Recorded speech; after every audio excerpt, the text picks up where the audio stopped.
Baik. Bismillahirrahmanirrahim. Assalamualaikum warahmatullahi wabarakatuh.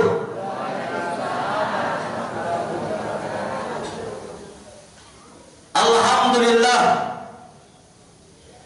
Alhamdulillahi kafa. Wa sallallahu ala Muhammadin ibn Abdillah Rasulillahi sallallahu alaihi wasallam al-Mustafa wa ala alihi wa ashabihi ahla sidqi wal wafa. Ashhadu an la ilaha illallah wahdahu la syarika lah wa ashhadu anna Muhammadan abduhu wa rasuluhu alladzi la nabiyya wa la rasula ba'dah. Ibadallah ayyuhal hadirun usini wa iyyakum bitaqwallah faqad fazal mu'minuna al-muttaqun. Yaqulu tabaraka wa ta'ala fi muhkamit tanzil ba'da a'udzu billahi samii'il 'aliim minasy syaithaanir rajiim.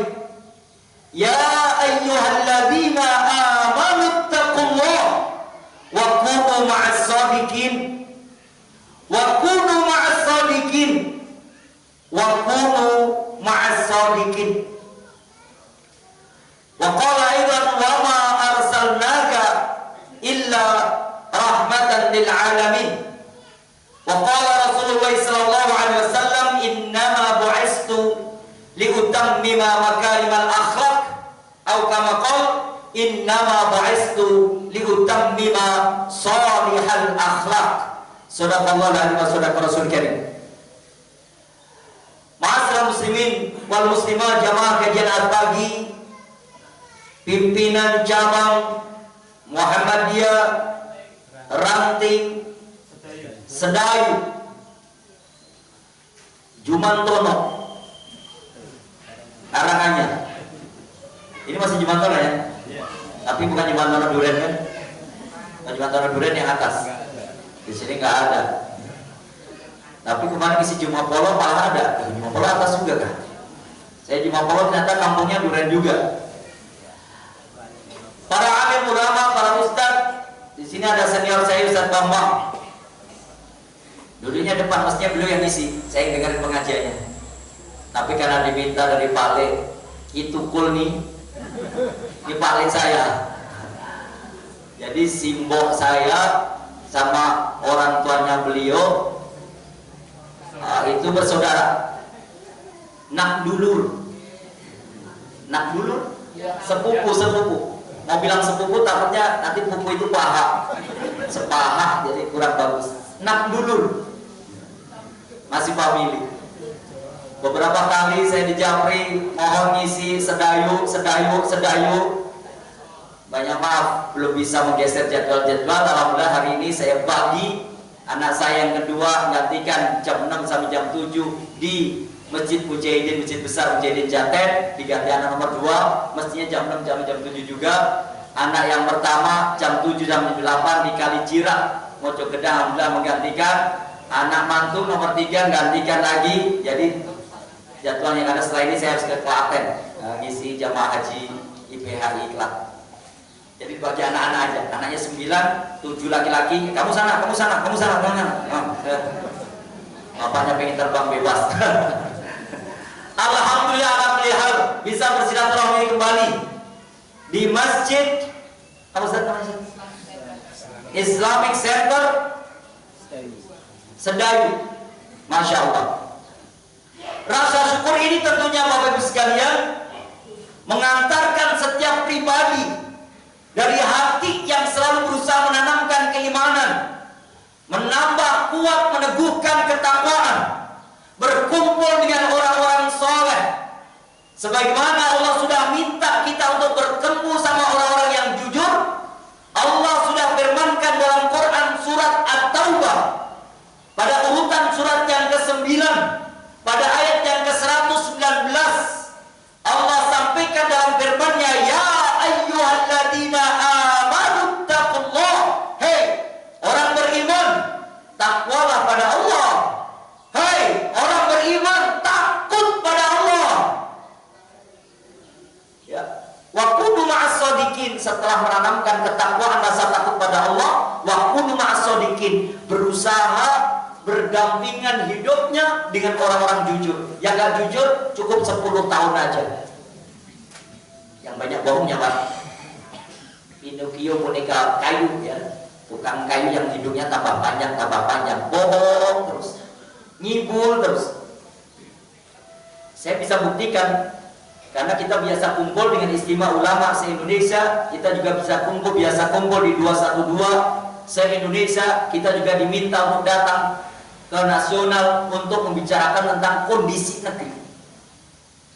Wa kunu ma'as-shodiqin, kata Allah dalam Quran surat At-Taubah surat ke-9 ayat 119, hendaklah kalau kamu menjadi suami, jadi pemimpin rumah tangga, imam yang mengajarkan pada anak dan istrinya kejujuran. Jujur ini penting. Wa kunu ma'as-shodiqin, kalau punya bojo, wadon-wadon sira kabeh kiye, kudu wadon bojo kan? Istri wadon, apa? Bahasa Jawanya istri wadon kan? Bojo. Bojo-bojoe, wadon-wadon kiye kabeh kudu dari bojo wong jujur. Ojo bojo ngapusi. Ojo bojo goro ya. Goro. Jadi suami yang jujur, istri yang jujur. Kalau punya anak yang jujur. Kalau punya tetangga yang jujur. Kalau punya pejabat yang jujur. Kalau tinggal di satu negeri, senegeri itu jujur semuanya, nggak akan terbakar seperti Los Angeles, Amerika, California, terbakar. Nggak jujur mereka, bohong, sombong. Wa kunu ma'as-shodiqin, hendaklah kalian berinteraksi sosial, duduk bareng bersama orang-orang yang jujur, saling menguatkan, saling meneguhkan, saling mengaitkan tangan untuk menggapai. Aku sahabatku yang jujur waktu pengajian Islamic Center Sedayu, aku duduk di sampingmu karena kamu gak terlihat di surga. Yuk tak gandeng tanganmu biar kamu selamat, gak kejebur neraka. Siapa mereka? Orang jujur mengantarkan ke surga Allah Ta'ala. Fa inna sidqa yahdi ilal bir, fa innal birra yahdi ilal jannah. Sesungguhnya jujur itu mengantarkan pada kebaikan, kebenaran, jalan yang lurus, dan kebaikan, kebenaran yang lurus itu mengantarkan pada surga Allah Ta'ala. Mudah-mudahan kita semua yang hadir ini adalah orang-orang yang senantiasa menjaga kejujuran di hadapan Allah Ta'ala, sehingga kelak di dunia kita menjadi anak-anak kita menjadi generasi yang soleh dan solihah, istri-istri kita menjadi istri yang solihah, suami-suami yang soleh, keluarga besar kita soleh dan solihah, dilayakkan di dunia menjadi keluarga yang sakinah mawaddah warahmah, di akhirat kita semuanya bisa berkumpul kembali dengan keluarga besar di istana surga Allah Ta'ala insyaallah. Amin. Allahumma amin. Selanjutnya dan selebihnya dari lisan dan hati kita yang paling dalam, marilah kita senandungkan salam dan sholawat kepada teladan kita, qudwah hasanah Nabiullah Mustafa Nabi Muhammad sallallahu alaihi wasallam wa ala alihi wa sahbihi wa man tabi'ahum bi ihsan ila yaumil qiyamah. Bapak Ibu sekalian, ada satu kalimat bahasa Jawa yang mungkin Bapak Ibu lebih bisa mengucapkannya. Saya cuma mendengar saja, mengingatnya ingat, tapi mengucapkannya agak susah. Suatu ketika setelah ngisi pengajian tentang materi saya adalah al-adabu fawqal ilm. Adab itu di atasnya ilmu. Kalau nanya Ustaz Bambang, Ustaz, di atas itu ada dua ya? Iya, ala dan fawqa. Kalau ala berarti nempel di atas, endas. Orang Jawa Barat nyebutnya endas, Pak. Di sini apa? Sirah. Oh, Jawa Barat endas, Pak. Jadi saya di Jawa Barat sejak 92 sampai 2014 ngajar di MTS miliknya Kiai Haji Fadholi. Waktu saya ngajar kelas 3 MTS, lagi nulis papan tulis, saya pakai songkok, tiba-tiba anak kelas 3 MTS perempuan maju ke depan. Karena di songkok saya itu ada tawonnya, ada kumbangnya. Dia maju ke depan, Pak, ndak sih bapak anak tawonnya aja, Pak. Ditepak kepala saya, Pak, ndak bapak anak tawon. Beri bensin siraku, ndas aja ndas sih kan gue sapi ya. Ayo Pak, meniku arane ndas je Pak. Kepala kita bahasa ini endas katanya. Ya Allah, saya pikir anak ini kok nggak sopan amat. Saya orang Solo diendas-endasin. Emangnya gue kebo apa ya? Ternyata suatu ketika upacara di kabupaten, pas upacara Pak Bupati di Kabupaten Cirebon itu, di songkoknya belum sempat menempelkan lambang Garuda. Ajudannya ngomong, maaf Bapak Bupati, endasnya dibungkukkan sebentar. Saya pasang Garuda di endas Bapak. Nah, ini kok ajudan juga ngomong endas. Oh, memang bahasa di sananya kepala itu endas. Bupati pun endas. Coba ini Pak Robert jadi bupati. Maaf Pak Robert, endas Bapak belum ada Garuda. Mungkin, wah, penjara 5 tahun. Nggak sopan. Ya, fauqa itu di atas. Kalau kita bicara al-adabu alal ilmi, berarti adab nempel di atasnya.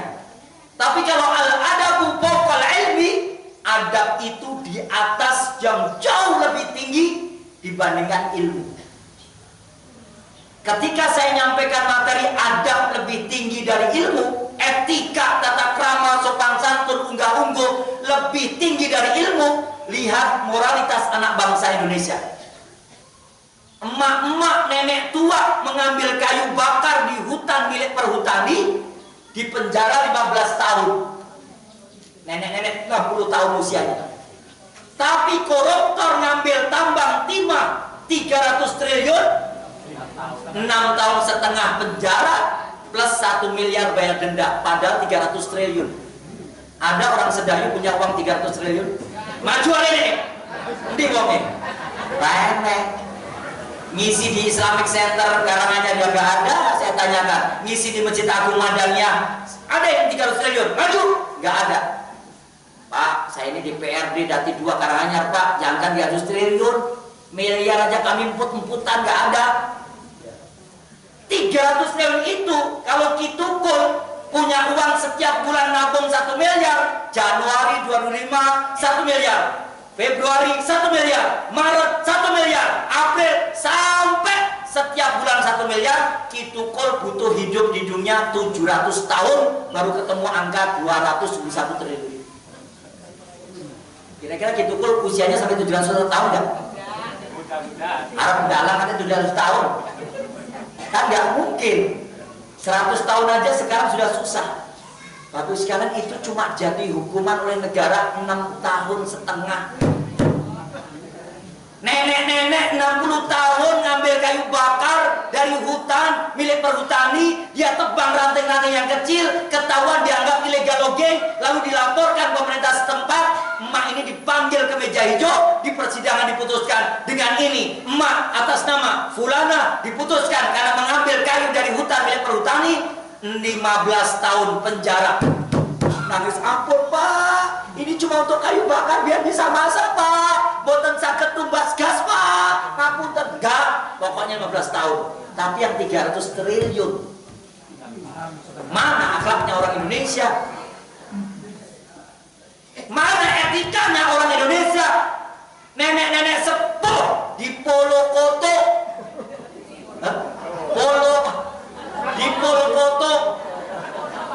Polokoto ya, Polokoto, itulah pokoknya.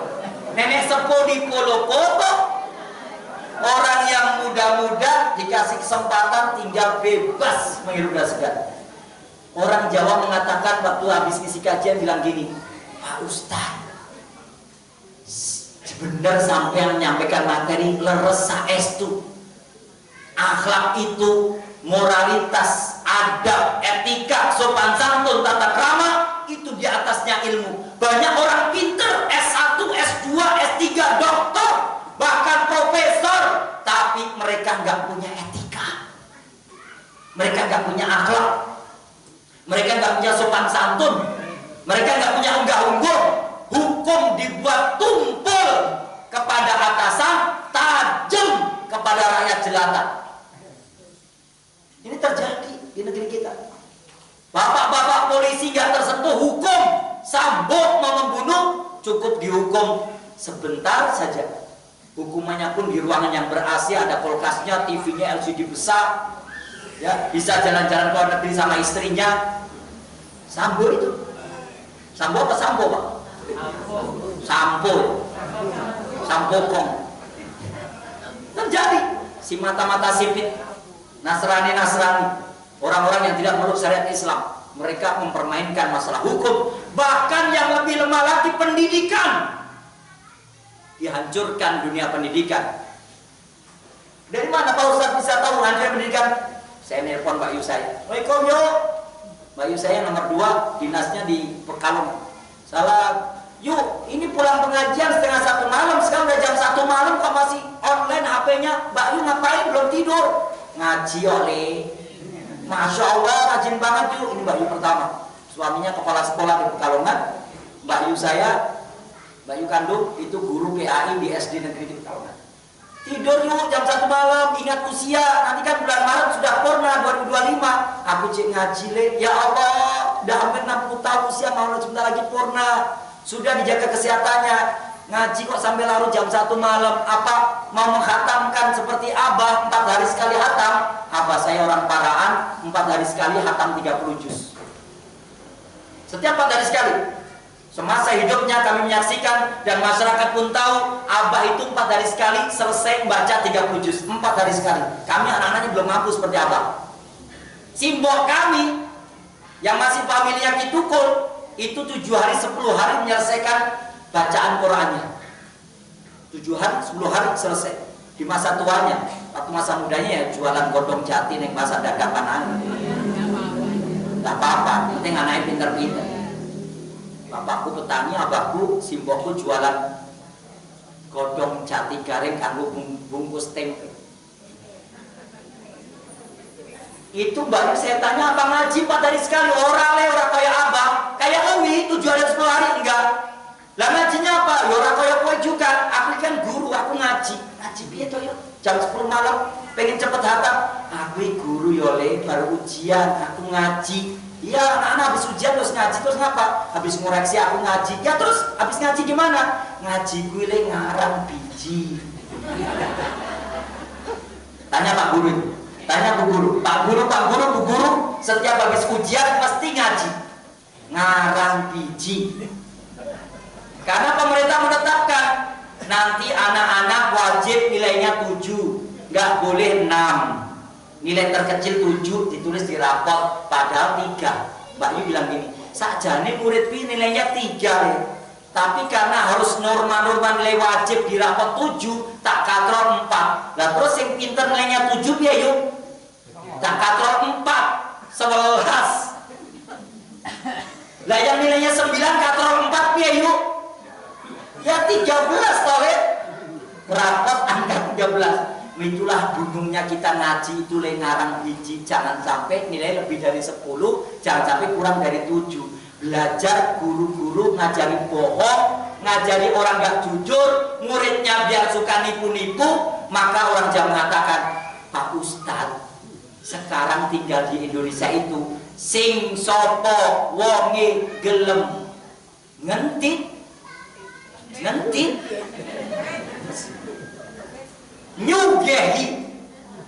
nyugehi jadi kaya. Bener nggak di bahasa Jawanya? Sing sopo wonge gelem ngentit nyugehi, yang mau korupsi jadi kaya. Itu bahasa Indonesianya. Sing sopo wonge gelem borok tipu-tipu bohong. Ya, 10 tahun yang lalu penuh tipu bilang kebohongan. Ngewargi wetenge gak kencot, gak ngelek ya. Dia bisa kewargen ya. Sampai wetenge kemekaliren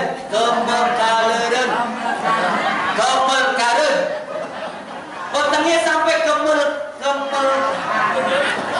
aduh susah amat, kekenyangan, kewargen, kemekaliren kaliren apa ini? Tidak, ora kaliren wetengnya ono isi terus gak kencot, gak pernah kaliren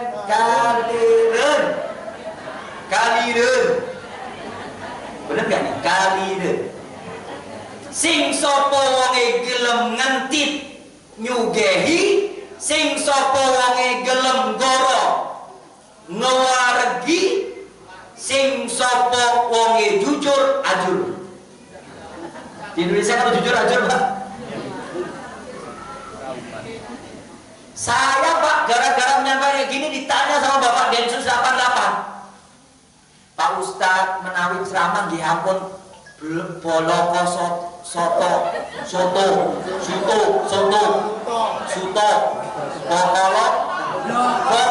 soto bloko suto ampun sokolok. Pokoknya jangan jujur-jujur kata dia. Lah kenapa? Ya masuk kayak gitu disampaikan ke jamaah. Lah nanti kalau nggak gitu sampaikan, masyarakat ditipu terus, rakyat kecil dijolimi terus, pejabat duitnya semakin banyak aja, di mana-mana penuh ketipuan, penuh kepalsuan hidup. Saya nyampaikan apa adanya, bokolo soto, bokol. Itulah bahasa Jawa, boloko soto. Pripun Bang? Boloko soto, ya. Soto. Pokoknya jangan jujur-jujur katanya. Loh aneh, menyampaikan ayat tidak boleh jujur, menyampaikan hadis tidak boleh jujur, suruh bohong, kiai suruh bohong. Kalau kiai suka bohong, bagaimana dengan yang bukan kiai? Maka saya katakan maaf Pak, saya menyampaikan apa adanya. Ini tugas dakwah, bukan tugas dari manusia, bukan tugasnya presiden, bukan tugasnya menteri, tapi tugas dari Allah. Gak ada satupun orang bisa menghalangi kejujuran menyampaikan ayat Allah Ta'ala dan nabinya. Karena kalau saya mengajarkan kejujuran, maka akan ada kebaikan, kebenaran, dan semua orang ke surga. Tapi kalau ada kedustaan, maka menjadi kesesatan yang nyata, mendapatkan dosa, semuanya bisa ke neraka. Naudzubillah. Pertama kali mengajarkan anak kita ini adalah adab, bukan yang lainnya. Bahkan ketika Allah firmankan, kata Allah SWT di dalam Quran surat Al-Anbiya, urutan surat yang ke-21 pada ayat yang ke-107, Allah sebutkan a'udzubillahi minasyaitonir rajim, wa ma arsalnaka illa rahmatan lil alamin. Tidaklah aku utus engkau wahai Muhammad kecuali aku utus kamu, kau harus menjadi rahmat bagi seluruh alam. Akhlakmu, etikamu, tata kramamu, sopan santunmu menjadi prioritas utama sebelum yang lain-lainnya. Sama Pak, kalau milih kepala desa juga begitu, milih RT juga begitu. Bapak Ibu tahu di Ngemplak Wonosegoro Boyolali, Ngemplak Wonosegoro Boyolali, ini ada kisah Pak RT dan Bu RT. Pak RT-nya nelpon kepada seorang laki-laki namanya Pak Mulyadi. Pak Mulyadi itu jualan sayur di Jakarta. Rumah aslinya Ngemplak, Wonosegoro, Boyolali, Surakarta. Boyolali itu masih Surakarta. Ditelepon Pak Mulyadi. Assalamualaikum Pak Mulyadi. Waalaikumsalam. Sinten nggih? Kula. Sinten? Kula. Ya siapa Pak? Jangan pulau-pulau, saya di Jakarta. Bapak siapa? Saya Pak RT di kampungnya sampean. Oh Masya Allah, Pak RT pripun wonten dawuh. Kata Pak Mulyadi. Pak Mulyadi segera pulang. Ada apa Pak RT? Anak Bapak Khairul Muttaqin, usianya 12 tahun, kelas 1 SMP. Khairul Muttaqin anak Bapak sudah didengar kabar sekampung ngerti kabar. Anakmu nyuri daleman, CD, sempak dan calok. Masa begitu Pak? Anak saya kelihatan baik-baik aja. Kalau sholat subuh dia biasa adan. Kalau sholat duhur dia ada di sekolahannya, dia sholat berjamaah dengan teman SMP-nya. Kalau sholat asar dia juga adan di kampung kami. Maghrib isya dia bahkan ngajarin TPA. Khairul Muttaqin anak saya nggak mungkin seperti itu Pak. Pak Mulyadi pulang sudah terdengar kabar, bahkan dalemanku sempakku yo hilang. Kata Pak RT. Akhirnya Pak Mulyadi, ya Allah Pak, sampean kan badannya gemuk gede, anak saya Khairul Muttaqin 12 tahun kecil. Nek ngambil sim pakai sampean Pak RT, di dua anak saya jadi daster. Saking gede dalamnya sampean. Gak mungkin anak saya, wes pokoknya pulang. Sampai saya pulang. Pulang Pak Mulyadi, tapi saya jualan sayur Pak. Tinggalkan sayur. Ditinggalkan sayur, Pak Mulyadi pulang. Ini bukan fiktif Pak, ini kisah fakta. Karena tim kita datang ke lokasi. Lalu Pak Mulyadi pulang. Sampai rumah, loh Pak, kok pulang Pak? Ada apa? Ini aku ditelepon sama Pak Mulyadi, Pak RT. Ada apa Pak? Mesti tentang aku. Iya jari ini kamu nyuri dalaman warga. Boten Pak, saya itu bohong nih orang-orang. Saya kemana-mana dipoyoi, dibully. Saya mau dihabisin katanya Pak, karena saya katanya ngambil dalaman orang sekampung, termasuk dalaman Bu RT juga hilang dan warga yang lainnya. Padahal saya enggak Pak, demi Allah boten. Gini Bapak pulang ini kan untuk satu, kalau memang kamu mencuri, kamu benar-benar ngambil, ngaku saja, jujur saja nanti Bapak sama kamu minta maaf ke Pak RT dan warga kalau kamu benar mencuri. Boten Pak, saya sungguh iya, kalau benar mencuri itu kan hanya fitnah aja toleh. Nek enggak, kita pun datang ke Pak RT sowan juga menyampaikan kalau kamu enggak. Tapi kalau benar mencuri, bismillah kita minta maaf, Bapak akan ganti semua dalaman. Baik itu CD-nya bapak-bapak, CD-nya mama, saya pakai Pak RT, caleg Bu RT, kabeh sekampung nek kehilangan laporan tak ganti Bapak beliin baru, engkau bodoh kena anyar kabeh caleg-caleg saya. Keren kan? Lebaran semuanya baru, makanya di luar bukan di dalam, kayak Superman. Pak, ini pakai kok di luar anyar, rupanya Pak Mulyadi ganti jadi nyamain di luar kayak Superman. Lalu anaknya bilang, ya Pak, kalau gitu kamu mandi yuk kita ke rumah Pak RT. Sampai rumah Pak RT bagus sekalian, Pak RT nggak mau. Maaf Pak Mulyadi, bicarakan di sini ke tetangga, karena warga udah ngumpul semuanya. Begitu ngumpul warga semuanya, silakan Pak Mulyadi menyampaikan apa? Ini kaitan dengan adab, kaitan dengan akhlak. Ternyata Pak Mulyadi menyampaikan, Bapak Ibu sekalian, terutama Pak RT, Bu RT, maafkan anak saya. Saya sampai rumah, sudah saya sampaikan, ternyata anak saya berani bersumpah, dia masih anak kecil, 12 tahun, dia belum akil balik, dia laki-laki yang belum mimpi basah, dia belum menjadi tumbuh sebagai pemuda, tapi masih kanak-kanak, karena dia baru 12 tahun, baru kelas 1 SMP, belum pernah mimpi basah, belum akil balik, tidak ada tanda-tanda bahwa dia sebagai laki-laki pemuda yang pada umumnya dia masih kanak-kanak. Mohon didengarkan bahwa anak saya sudah saya tanya, dia bersumpah di hadapan saya, bapaknya dan Allah SWT, anakku nggak nyuri CD dalaman Bapak sekalian. Apa? Kata Pak RT. Saya Pak Mulyadi, aku sing takon saiki. Tanya, Khairul Mutakin, korong, bohong kamu. Ngomong depan bapakmu enggak? Kan jelas kamu, warga tahu semua ini. Enggak, betul. Kamu bohong, dipukul Pak RT, rahangnya mencos. Kamu jelas mencuri kok, tulang hidungnya patah. Ini fakta. Pak, kalau ada RT kayak ini pecahkan. Ini Pak RT datang sini pecahkan. RT kok galak ya rawur. Oh sapi mana? Satu anak betina ya.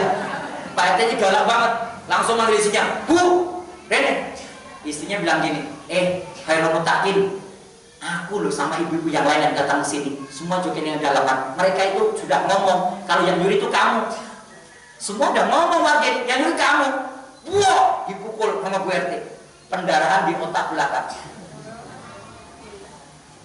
Akhirnya Pak Mulyadi nutupin anaknya, Pak, Bu, ampun Bu, ini udah saya alih-alih, tolong dimaafkan. Saya kalau udah minta maaf, kalau memang anak saya dituduh mencuri, akan saya ganti semua, udah minta maaf. Orang iso, Pak Mulyadi ngopo, Pak Mulyadi dipukul, didudukkan, disandarkan bapaknya, akhirnya bersandar bapaknya di kursi, gak boleh melindungi anaknya. Bapak-bapak, ibu maju semuanya, ada guru agama di situ, ada juga guru mata pelajaran umum di sekolahan, ada juga penjaga sipir lapas penjara di Boyolali, bawa tangannya di ngaku sini Pak remek-remek. Ya Allah, ngeri banget tatanan masyarakat yang nggak punya adab, nggak punya moral, sudah kayak kebun binatang. Memperlakukan anak kecil 12 tahun calon pemimpin negeri, mereka adalah pemuda yang akan menampung semua aspirasi umat di masa yang akan datang, dicederai fisiknya dan psikisnya. Lalu nangislah Khairul Mutakin sejadinya, hampir pingsan. Setelah itu suruh ngaku, dipukulin lebam-lebam. Bapak Mulyadi menyaksikan putranya, kuku kakinya pada dicabutin. Ayo ngaku. Orang itu punya toko juga hilang uangnya, kamu juga kan gebak pulau pak, gebak pulau pak. Nek aku cabut, aku cabut. Akhirnya setelah puas, orang itu meninggalkan Khairul Mutakin, dibawa bapaknya pulang. Padahal mbahnya Khairul Mutakin Pak RW, mbahnya RW, nggak dihadirkan. Dibawalah ke puskesmas Ngemplak, Wonosobo Boyolali. Kata petugas UNER, maaf pak, ini kami nggak sanggup untuk merawat yang seperti ini. Ini parah ini pak. Ini kenapa Pak Mulyadi? Ini cuma kecelakaan ringan kok. Nggak berani ngomong. Karena Pak RT, kalau kamu ngomong kemana-mana awas. Bu RT, awas Mulyadi. Nek rambut balik ke Jawa tuh awas. Akhirnya dibawa ke RSUD Boyolali. Di RSUD Boyolali ditolak lagi. Di RSUD Boyolali ditolak, dibawa ke RSUD Muadi Jebres. Dibawa ke Jebres. Kemudian perawatnya ngomong, Pak, ini bukan kecelakaan. Mbak, tolong dicatat, tulis saja Mbak di situ kecelakaan saja. Nah, kecelakaan kok kayak gini Pak? Mosok jari-jarinya bisa kayak gini? Mosok kukunya bisa cabut? Kecelakaan apaan? Kecelakaan tunggal, tulis saja kecelakaan tunggal Mbak. Jangan disebut Mbak ya. Maaf, kata perawatnya, enggak Pak, Bapak harus ngomong.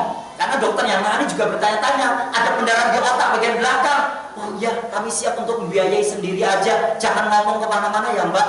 Tapi Pak, ini tulang hidungnya juga patah. Astagfirullahaladzim, nggak apa-apa Mbak, nanti operasinya saya juga, kata Pak Mulyadi, saking takutnya. Akhlaknya di mana Pak? Kita sudah tahu bahwa karakter itu yang utama. Orang pintar banyak di negara kita, tapi yang bermoral, yang beretika, yang bertata krama, yang punya sopan santun, yang punya prasangka baik pada Allah Ta'ala, praduga tak bersalah, itu jumlahnya berapa? Bisa dihitung. Yang lainnya isinya penjahat semua, garong semua. Betul Pak. Ustadz jangan ngomong gitu. Saya kan dulu pejabat. Di Jawa Barat saya pegawai Dinas Pendidikan Kebudayaan. Sama abah saya suruh pulang aja deh jadi imam masjid di kampung. Saya merasa lebih kamu muliakan kalau kamu jadi imam masjid di kampung saja. Gak usah menempati rumah dinas, gak usah pakai mobil mewah, mobil dinas, gak usah dapatkan gaji dari dinas. Sudah pulang jadi imam masjid di kampung aja. Kata abah saya. Ngaji aja. Al-Quran ini. Kenapa? Kalau lingkup itu semuanya Pak, untuk mendapatkan uang miliaran gampang. Pak masa begitu Pak Ustaz? Iya, mertua saya bendahara perpajakan Bapak sekalian. Jangan, ini bukan menyombongkan. Mertua Bapak Asep Saifullah, Bapak mertua itu bendahara perpajakan Bandung, Bogor, Tasikmalaya, Sumedang, 4 kabupaten besar. Bendaharanya Pak Asep Saifullah. Perpajakan. Sekali lagi, perpajakan. Yang kalau pulang bawa 5 koper duit, bisa untuk bikin mall, bisa bikin untuk gedung, apartemen, bisa bikin kolam renang, bisa bikin apapun kalau pulang. Tapi itu uang rakyat kalau mau ngembat. Tapi alhamdulillah Bapak mertua orang bermoral, orang berakhlak, beretika. 8 anaknya, 1 laki-laki, 7 perempuan, semuanya disekolahkan di Al-Mu'min Ruki Surakarta. Termasuk yang 93 itu ada yang teknik yang suami meninggal, Ustaz Muhammadul Albab, kakak ipar. Ada Ustaz Abdullah Yasin dan masih banyak lagi keluarganya, kebanyakan di pesantren. Kembali pada akhlak. Bukankah Nabi kita yang mulia, Nabi Muhammad Sallallahu Alaihi Wasallam itu mengatakan di dalam sabdanya, Innama bu'istu liutammima makarimal akhlak, tidaklah aku diutus ke dunia kecuali agar orang-orang punya etika, kecuali agar bapak-bapak punya moral, punya marwah, punya harkat dan martabat, punya etika dalam kehidupan sehari-harinya, punya unggah-ungguh, punya sopan santun, punya tata krama. Autamaqo dalam hadis yang disebutkan, Nabi menyebutkan innahu istulitamima sholihal akhlak, tidaklah aku diutus ke dunia oleh Allah Ta'ala kecuali aku diminta agar memperbaiki, agar soleh, solihah orang-orang di dunia. Ya, Bapak Ibu sekalian, ini lebih tinggi posisinya akhlak etika ini dibandingkan ilmu. Orang dikatakan berilmu jika dia beretika. Sekalipun dia dokter gak punya tata krama, itu dokter petok petok petok petok, PUKO petok, dokter kok petok petok. Mari kita lihat contoh dari manusia yang hidup setelah Rasulullah. Diantaranya adalah seorang laki-laki namanya Abdullah bin Mubarak rahimahullah. Kisahnya sederhana banget tapi menginspirasi. Abdullah bin Mubarak ini seorang tajir, kaya raya, kaya. Penghasilan dagangnya, bisnisnya Abdullah bin Mubarak rahimahullah setiap tahun menghasilkan uang 80.000 dinar.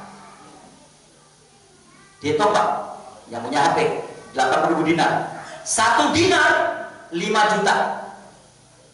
5 juta kan 80.000. Nanti hitung dipakai kalkulator HP, ketemu angka, ternyata uangnya Abdullah bin Mubarak rahimahullah setiap tahun 80.000 dinar. 1 dinarnya 5 juta, berarti uang dia setiap tahun sejumlah 400 miliar. 400 miliar Pak uangnya setiap tahun. Suatu ketika Baitul Mal datang kepadanya. Waalaikumsalam Pak, dari Islamic Center Sedayu nyuwun duit nganggo ambulan. Ini Abdullah bin Mubarak ambulan buat Islamic Center Sedayu, kecuali penjual kacang ambrol. Kacang ambrol, apa kacang yang disebut? Kacang ambrol ya? Oh bro, enggak ambrol, kirain ambrol.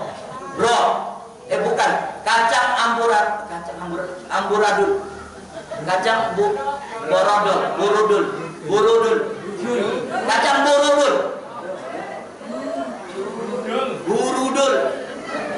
penjual kacang burudul, kacang roh yang dicabut burudul.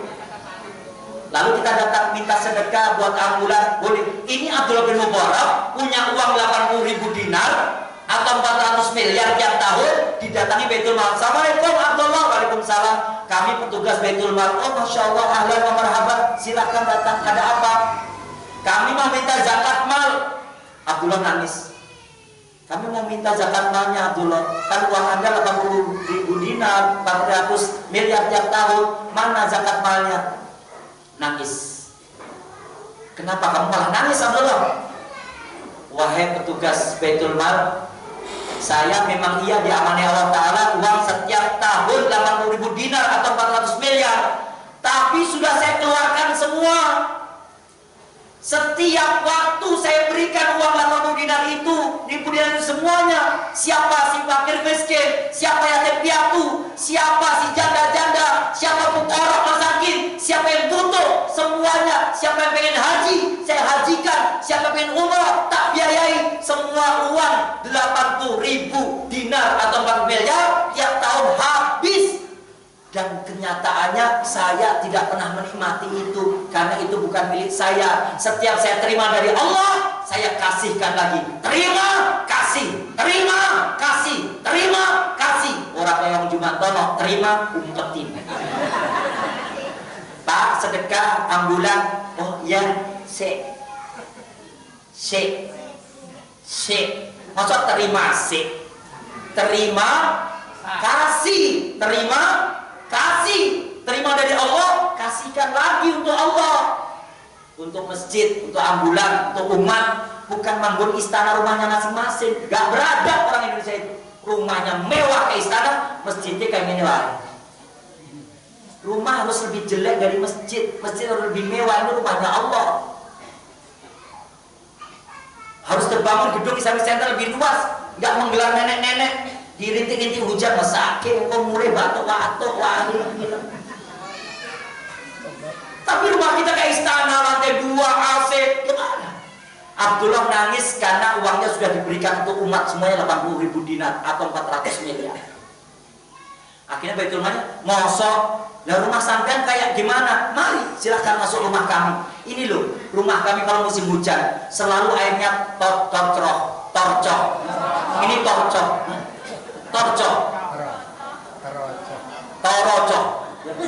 Rumah kula kiye saben dina musim hujan torocok. Kiye banyu-banyune toya-toyae ngocor meneh. Baskon boje kula sampai penuh no pendopo omahe kula. Rumah saya maksudnya. Karena saya menempati rumah simbok bapak saya yang dibangun sebelum tahun 60, karena bayi pertama lahir 65. Setiap kali hujan itu bocor dari genteng-genteng, anak saya senang. Yeay, mari kita bendung pintu-pintu biar airnya ditampung di pendopo rumah mbak kita. Ditampung pendopo, pintu-pintunya diganti kain-kain, lalu mereka renang. Saya intan pari ke pendopo mbakku.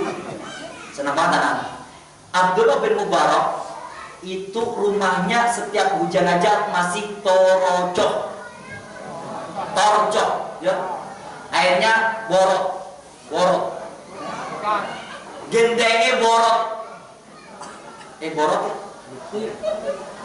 oh bahasa Jawanya agak jelek banget, borok, bocor, torocok. Lihat, saya sehari-hari tidak pakai baju mewah kayak Pak Ustadz dari Ngandino itu. Songkoknya aja songkok Raja Bugis. Ini hadiah Pak waktu ngisi di Bugis. Sorbannya aja sorban, Masya Allah. Ini kalau di lembaran melebihi kain kafan ini. Bisa untuk nutup 2 orang ini lebarnya. Bukan punggungnya Mama Pasmina, bukan. Pikirannya Pak Ustadz pakai Pasmina, bukan, ini hadiah juga. Jubahnya aja jubah Haramain, mahal banget. Enggak.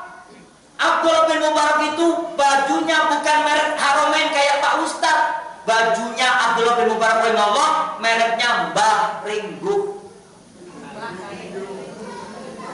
Kalau dia pakai ternyata sudah dipakai merasa kucel, dia umbah. Kalau sudah diumbah, dia jemur garing, dia angguk. Mbah Ringgo, Mbah Ringgo. Mereknya Mbah Ringgo. Ini mah Haramain Pak.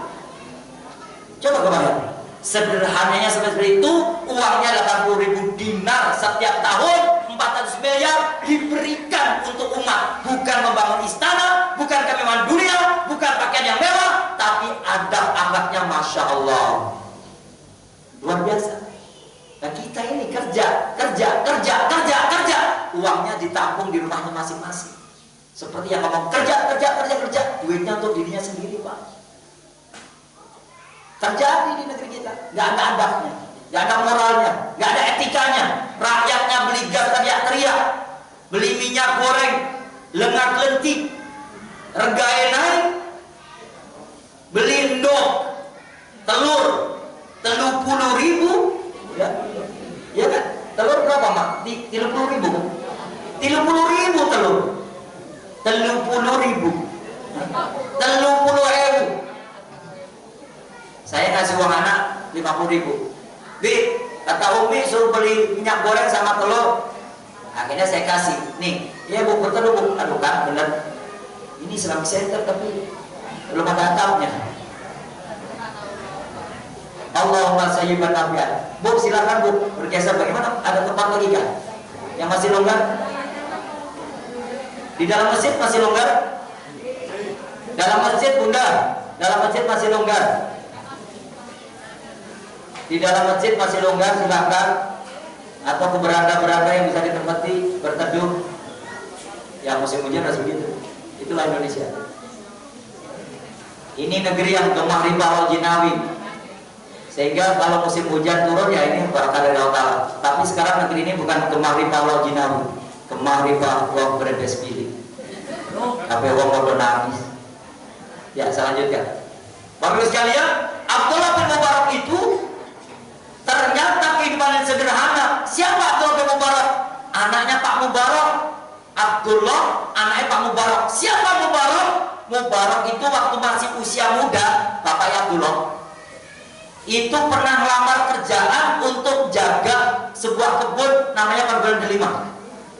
Mubarak bilang gini, bos, saya boleh kerja di tempat keperkebunan Anda. Kamu siapa? Saya Mubarak. Loh, kamu arek cilik 13 tahun, kerja apa kamu bisa? Kerja apapun saya bisa. Di sini kerjanya berat loh, pohon delima aku berhektar-hektar. Kata majikannya, kata Mubaraknya, nggak apa-apa. Nanti kamu ngangkutin delima keberatan, berkental-kental, boten nopo-nopo. Nanti kamu nyirami air, kecapean, boten nopo-nopo. Karena kebun ini berhektar-hektar Mubarak, kamu benar mau kerja sama saya? J, saya siap kerja. Akhirnya kerja Bu. Mubarak ini kerja di kebun delima berhektar-hektar. Kata majikannya, Mubarak, tukang untuk merumput sudah ada, tukang nyirami pohon delima sudah ada, tukang panen pohon delima sudah ada, tukang jual buah delima sudah ada. Tugas kamu menjaga dan merawat kebun delima. Paham kamu Mubarak? J. Apa tugas kamu? Menjaga dan merawat kebun delima. Kamu masih ingat tugas kamu? J. Juragan, menjaga dan merawat kebun delima. Betul, akhirnya sepekan, 2 pekan, sebulan, 5 bulan, setahun, 2 tahun, sampai lebih dari 10 tahun tidak pernah dicek sama majikannya. Suatu ketika bosnya datang sidang ke kebun delima, lalu bertanya, "Woi seluruh karyawan kebun delimaku yang berhektar-hektar." J, majikan, kabeh pada ngumpul. Sopot kayak juragan datang. Masya Allah, 10 tahun nggak pernah sampai sini, kok sekarang datang, ada apa ini? Dikumpulkan semuanya. Perhatian, seluruh karyawan, buruh, siap,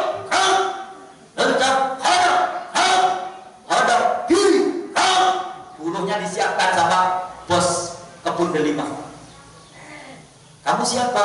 Saya Ahmad. Kamu siapa? Saya Mahmud. Kamu siapa? Saya Mubarak.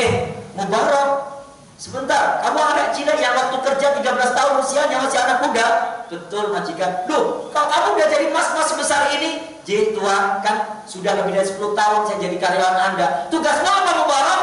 Menjaga dan merawat kebun delima milik Tuan. Masya Allah, sejak 13 tahun dulu usiamu, J, sekarang berarti berapa? Sampun 24 tahun, hampir 25 tahun. Sudah hampir usianya 25 tahun. 25 tahun, 25 ya. Sampun salawit. Ya. Ini usianya belum salawit, masih papat lawit. Masih 24, papat lawit. Masih 4 likur, dereng 5 likur. Belum 25. Durung 5 likur usiae, masih papat likur, masih kerja menjaga dan merawat. Majikannya bilang gini, Mubarak, ambilkan buah delima paling manis. Kamu kan udah kerja lebih dari 10 tahun, pasti ngerti buah delima paling manis kayak apa. Masya Allah, Mubarak, Masya Allah, kulo. Iya kamu, Mubarak. Saya Tuan, iya kamu. Saya yang suruh pilih delima yang paling manis. Iya Mubarak, kamu ya. Ambil buah delima yang paling manis. Jih Tuan, saya carikan. Mubarak keliling bingung. Sing kaya apa ya delima sing paling manis? Yang buletan warna putih atau merah?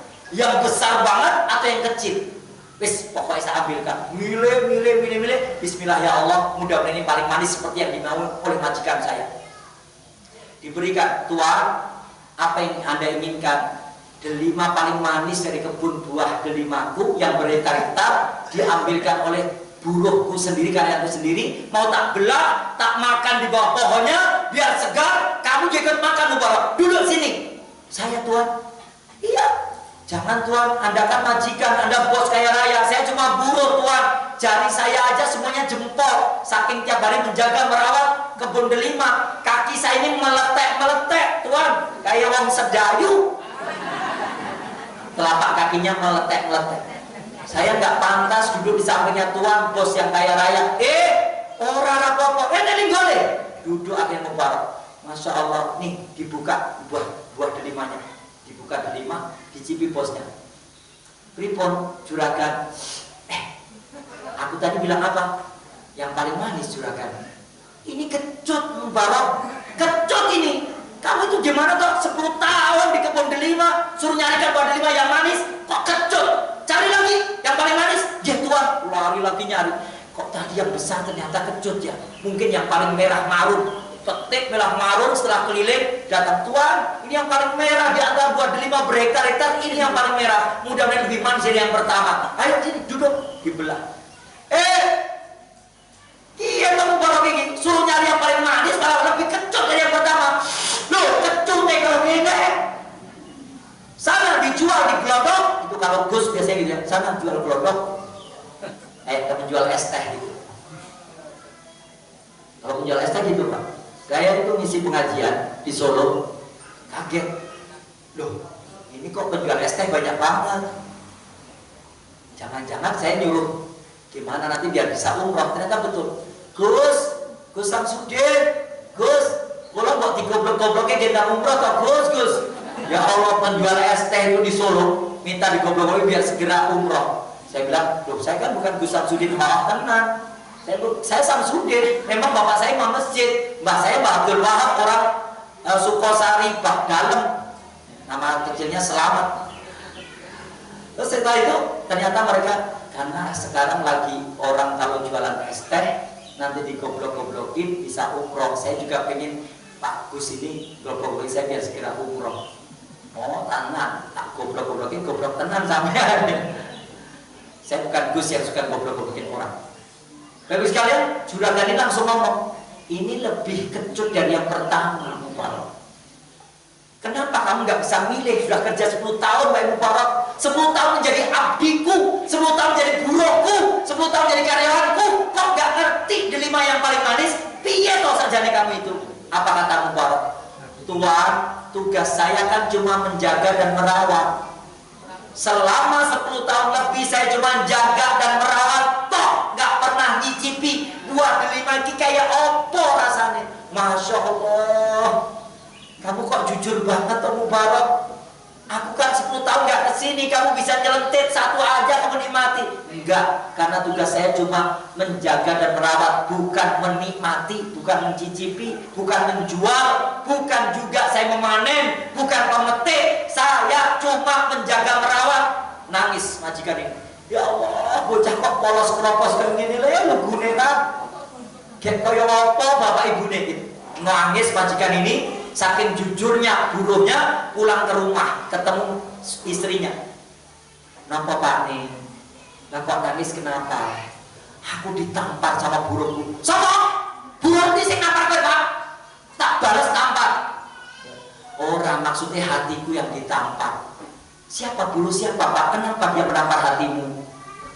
Dia bilang 10 tahun kerja di kebun kita buah delima berhektar-hektar, dia belum pernah tahu rasanya buah delima. Dia karyawan kita, kebangetan saya sebagai bosnya. Kenapa saya dulu gak ngomong, kalau kamu kehausan, petik delima ya Mubarak, biar kamu tahu rasanya delima. Sejak 10 tahun yang lalu, dia cuma menjaga merawat, tidak pernah tahu rasa delima. Coba itu karyawan orang Indonesia. Majikan nenek orang ya. Sik. Mangan ngumpet-ngumpet yang celaci meja. Majikan ada enggak ya? Bos kita ada enggak ya? CCTV tutup sih. Uangnya bagaimana? Nanti bisa ditilep. Jujurnya. Begitu jujurnya Mubarak, akhirnya lah terus piye Pak nih? Keinginan Pak nih gimana? Kata istrinya bos tadi. Bos tadi bilang, "Mak, kita kan punya anak perempuan satu-satunya." Nah terus? Aku pengen Mak, nanti anak perempuan satu-satunya biar kita punya keturunan jujur seperti Mubarak. Aku nikahkan dengan Mubarak yang ojo to Pak. Lagi buruh loh karyawan. Aku ngebayangke mesti wong ireng, rambutnya kruwel-kruwel, metekel ngono, hidungnya pesek, sikil meletek-meletek, jarine jempol kabeh wedi-wedi, nek guyung meringis ngono. Mosok engkau kata orang apa? Bos juragan kaya raya kok mantune welek kayak wong sedayu. Enggak deh, di sini putih-putih ya. Akhirnya bapaknya, Mak, aku bukan nyari wajahnya, bukan karena tampan rupawanya, bukan karena bagus atau berilmunya, tapi adabnya, etikanya, tata keramanya, sopan santunnya, jujurnya, amanahnya. Aku pengen punya keturunan yang seperti Mubarak.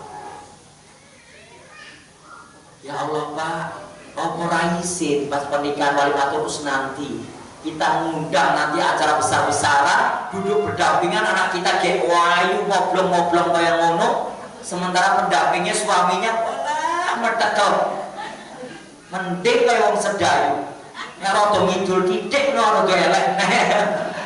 Bingung ini istrinya. Enggak, pokoknya bilang ke anak kita. Akhirnya dengan melangkah pelan istrinya ngomong, Duh, pokoknya jawaban moh. Apa toh mak? Pokoknya moh. Apa? Aku ngerti masalah ini apa, mak? Masalahnya apa? Nanti kalau abahmu nanya, kamu jawab gak mau. Wis, gak ada jawaban lain. Dipanggil anaknya. Duh, makmu sudah bilang, suruh bilang gak mau pak. Duh, udah mau apa wis gak mau, suruh mau pak bilangnya. Lah kenapa toh pak? Ada apa? Biar saya dengar dulu. Silakan bapak cerita. Duh, saya punya karyawan, ceritain semuanya. Subhanallah, pak, hari gini masih ada pemuda yang seperti itu hatinya. Pak, aku pengen ketemu orangnya, segera nikahkan aku pak. Aku pengen, dia tahu kok ngomong emak kok malah ngomong iya. Anaknya mau, maknya gak mau. Akhirnya mak, yang mau nikah aku bukan emak. Mak udah punya suami, aku belum. Aku pengen punya suami sejelek apapun, seburuk mukanya apapun. Tapi kalau adabnya, etikanya, tata keramanya lebih baik, walaupun wajahnya buruk, aku pengen dinikahi sama dia. Pak, segera nikahkan aku dengan dia. Pohon delima bapak mereka aja dirawat, apalagi aku. Pasti akan dijaga dan dirawatnya. Gitu.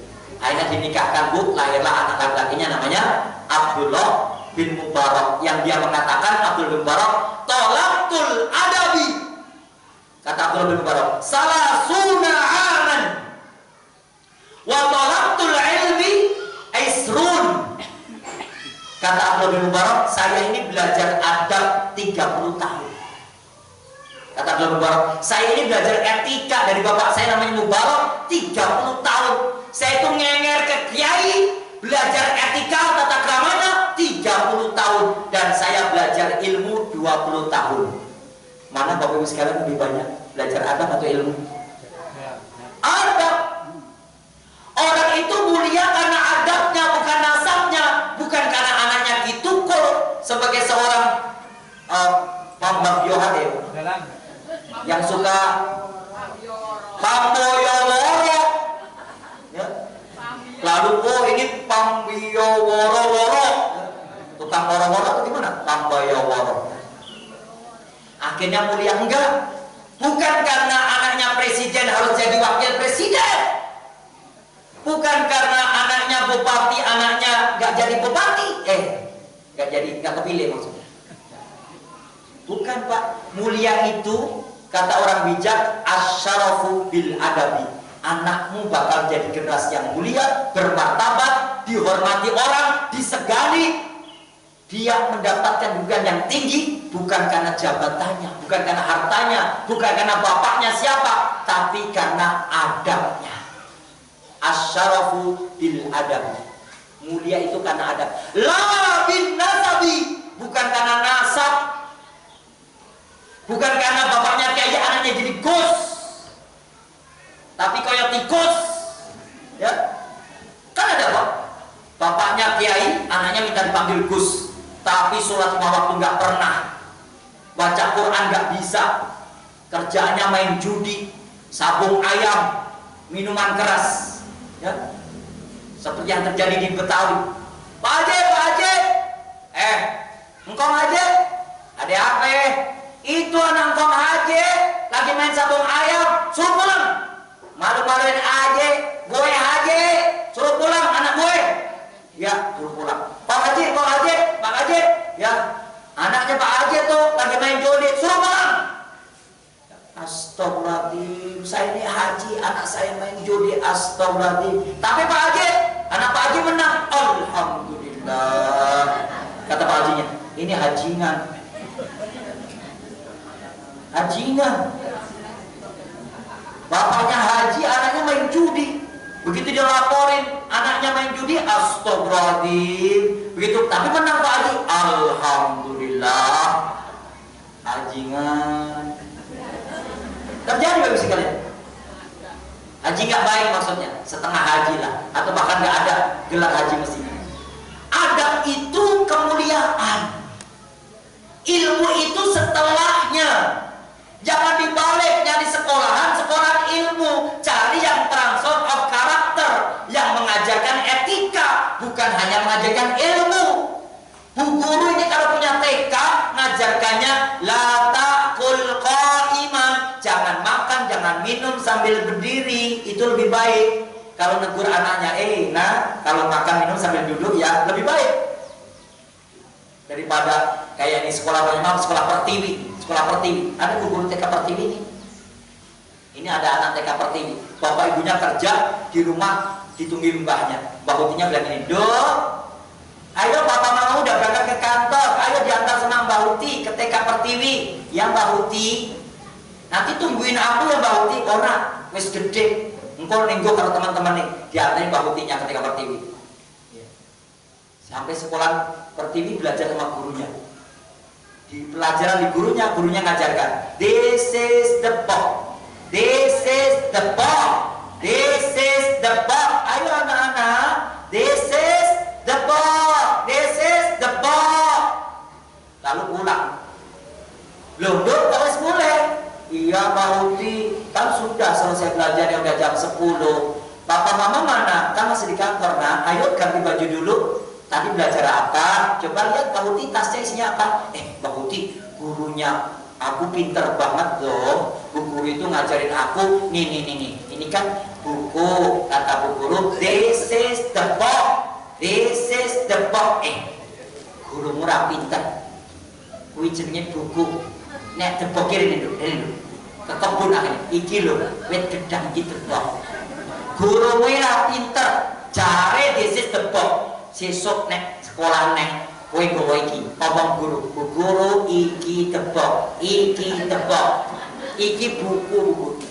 Debat sama, Mbak Huti ini gimana sih? Bu guru itu pintar bahasa Inggris Mbak Huti. Ini namanya debok iki. Sejak baku ya ini debok. Debat Mbak Huti sama cucu. Kenapa? Pendidikan kita cuma ngajarin ilmu pengetahuan, hanya ngajarkan ilmu wawasan, tidak ngajarkan adab, sehingga mereka pinter, dokter, profesor, hanya untuk ngibulin orang saja, kecuali yang dapat hidayah dari Allah. Cek semua pejabat yang pinter-pinter itu. Sekarang aja udah gak karu-karuan. Pajak itu, kalau kita bicara pajak, itu hanya dikenakan bagi orang kafir untuk bayar pajak. Sekarang ini pajak untuk umat Islam. Umat Islam itu maksudnya membayar zakat mal. Kemana? Ke Baitul Mal. Semua dikenai pajak. Ibu-ibu datang per poin pajaknya itu. Dipotong PPN, dipotong PPN, dipotong PPN. Mestinya yang bayar pajaknya toko. Tokonya yang punya usaha, bukan pelanggan yang sedang beli. Itu udah haram. Gak boleh kata Nabi. Haram hukumnya narik pajak dari pembeli. Pajak itu pengusaha yang kaya raya, dan itu diberikan ke orang kafir. Orang kafir kepada umat Islam. Kalau umat Islam, zakat mal namanya. Udah itu udah gak beradab di negeri kita.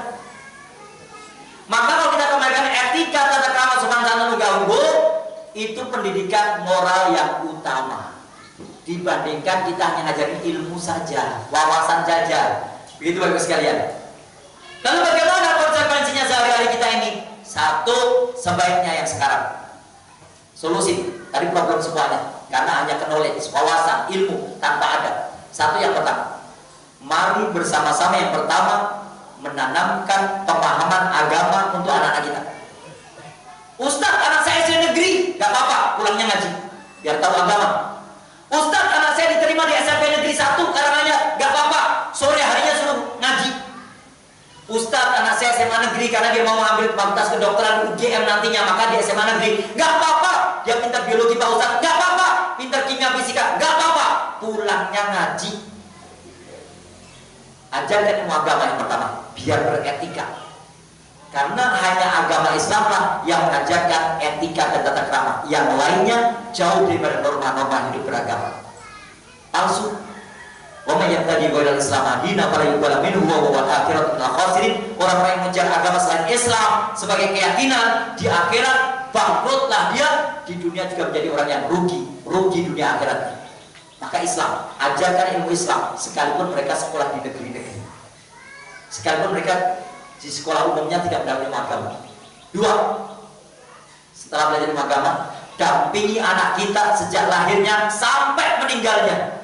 Dampingi, jangan lepaskan anak kita begitu saja. Mereka bebas diselancar dengan dunia maya, sehari-harinya dengan gadget, HP, setan gepeng di rumahnya. Wajah bapak emaknya nggak dilihat, wajah HP setiap hari saja. Le, ke masjid.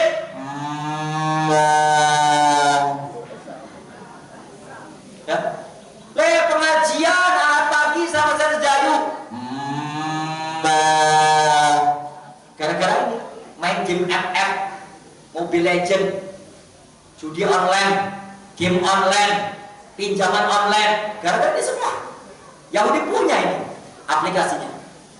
Dampingi anak kita setiap harinya kayak apa. Kalau ketemu mereka, kita selalu katakan kalimat-kalimat terbaik untuk mereka. Dampingi mereka sejak lahirnya sampai meninggal dunianya. Sudah lewat seperempat rupanya.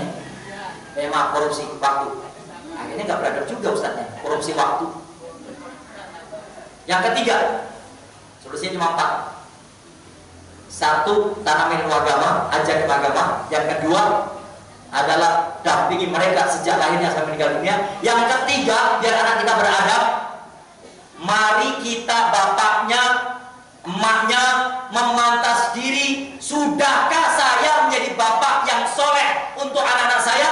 Emak juga bertanya, sudahkah saya jadi emak yang solihah untuk anak-anak saya? Jangan sampai di masjid, Rabbi habli minas solihin, Rabbi habli minas solihin, kita minta Tuhan yang soleh, tapi begitu ada acara panggung di alun-alun, tarik sis, koyak. Gimana? Minta pada Allah anak yang soleh, tapi dirinya kalau ada di alun-alun konser ikut tarik sis. Kita mengharap kesolehan anak kita, kita sendiri belum pantas jadi ayah yang soleh. Yang ketiga, mari kita pantaskan diri kita, memantas diri. Sudahkah kita jadi ayah yang soleh, pantas menjadi bunda yang solehah? Sudah pantas itu belum? Biar anak kita juga soleh dan solehah, biar berakhlak, biar beretika. Innama qaisuritan masolihal akhlak. Kalau bapak ibunya aja tidak soleh, anaknya jangan harap pernah jadi soleh. 3. Yang terakhir, doa terus-menerus tanpa putus. Setiap melihat wajah anak, doakan mereka. Saya kalau pulang melihat 12 anak saya di rumah, dari 12 anak saya cari, mana ini anak ini kok gak ada. Nih. Ya Bi, apa sih Bi, jam 1 malam kok bangun-bangun? Kan Abi baru pulang isi pengajian dari Nganyuk, Jawa Timur. Dari Jawa Timur, Nganyuk ya, Nganjuk. Kan Abi baru pulang dari Nganjuk, Jawa Timur. Ini jam 1 malam. Iya, kenapa? Abi kenapa? Jam 1 malam kenapa? Anak kita kok kurang 2. Saya itu nggak tahu. Tadi tidurnya di dipan yang sana, kasur yang sana. 1, 2, 3, 4. Ya, nomor 7 sama nomor 9 nggak ada. Yang mana uminya ikut bantu nyalain lampu? Kok nggak ada ya anak kita, kemana yang 2 lagi? Mungkin di rumah Bude. Masuk malam bangun Bude, saya enterin pakai HP di kolong dipan. Ya Allah, tidur di kolong dipan. Saya pegang kepalanya. Ya Allah, nak, soleh ya nak, nggak apa-apa. Tidur pulas di kolong dipan nggak apa-apa. Saudaramu di atas dipan, nek ngompol lumayan di rumah, maaf, lucu. 12 anak saya doain semuanya, satu persatu. Sukses ya nak, soleh ya nak, hafal Quran ya nak, pinter ngisi materi pengajian ya nak, nanti jadi dokter ya nak, jadi ahli yang dibutuhkan umat ya nak, jangan membuat keborosan finansial keuangan ya nak. Terus doain selalu. Pinter bercocok tanam ya nak, jadi petani yang unggul ya nak, jadi peternak yang soleh ya nak. Semuanya doa terus menerus Pak, bukan hanya habis sholat, Rabbi abdillah sholihin, habis subuh, duhur, asar, enggak. Setiap habis sholat tidak cukup kita doa 5 waktu. Setiap ketemu anak, saya mau berangkat tadi di pendopo rumah saya, Habib mau kemana? Ngisi pengajian nak, di Sedayu, di kakek tukul. Emang kayaknya punya kakek tukul? Punya Ki Tukul, yang adiknya Mbah Parni yang gendut. Oh emangnya yang punya